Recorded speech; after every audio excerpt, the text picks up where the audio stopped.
पर मैं साफ साफ भाषा में अजय पाल शर्मा जी को एक चीज बताना चाहता हूं। आपके ऊपर हमारी नजर है। 4 तारीख रिजल्ट निकलने के बाद आप जहां भी भाग जाएं, आप छुप नहीं पाएंगे।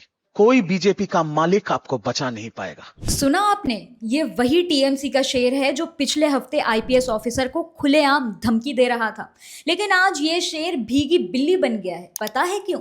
क्योंकि अब बंगाल में भगवा आ गया है और अब ये जनाब सरकार से मर्सी एक्सपेक्ट कर रहे हैं। कह रहे हैं कि आई होप बीजेपी बंगाल में ऑपोजिशन वर्कर्स की सेफ्टी और वेलबींग इंश्योर करेगी। यकीन नहीं होता तो ये ट्वीट देख लीजिए। लेकिन मेरा रिजू दत्ता से एक सिंपल सा सवाल है, 2021 के पोस्ट पोल वायलेंस में बीजेपी वर्कर्स के साथ क्या हुआ था, याद है आपको?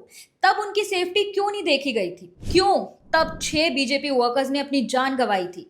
तब तो कोई मर्सी नहीं थी। रिजू दत्ता तो सिर्फ एक एग्जाम्पल है। आप शरद श्री घोष को देखो, ये खुद को एक वीर डिजिटल योद्धा बोलता था, बीजेपी वर्कर्स को धमकाता था, लेकिन आज इसने अपना ट्विटर अकाउंट डीएक्टिवेट करके किसी बिल में जाकर मुंह छुपा लिया है। और ये गर्ग चैटर्जी, इसका बांग्ला पोखो तो सिर्फ गरीब बिहारी माइग्रेंट्स पर चलता था, जिनको ये आउटसाइडर्स बोलकर बुरी तरह से पीटते थे। लेकिन इन लोगों ने कभी भी इलीगल बांग्लादेशियों या फिर रोहिंग्यास के सामने अपनी जबान नहीं खोली। और मजे की बात देखो, भवानीपुर में यही गर्ग चैटर्जी लोगों से बच के भाग रहा था और सेंट्रल फोर्सेस के पीछे छुप रहा था, जिन्हें ये बंगाल से भगाना चाहते थे।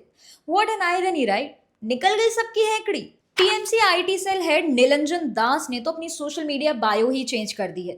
एक वक्त पर खुद को टीएमसी का सबसे अग्रेसिव चेहरा बताने वाले निलंजन ने अब खुद को सिर्फ एक सोशल मीडिया इन्फ्लुएंसर मान लिया है। और ये वही इंसान है जिसने सिर्फ मीम्स, कार्टून्स और वीडियोस की वजह से सोशल मीडिया एक्टिविस्ट्स पर एफआईआर दर्ज करवाई थी, ताकि ममता दीदी के खिलाफ कोई बोले नहीं और उनका कोई मजाक न उड़ा पाए। मतलब अब तो ऐसा लग रहा है जैसे टीएमसी का पूरा आईटी सेल ही दुम दबाकर भाग रहा है।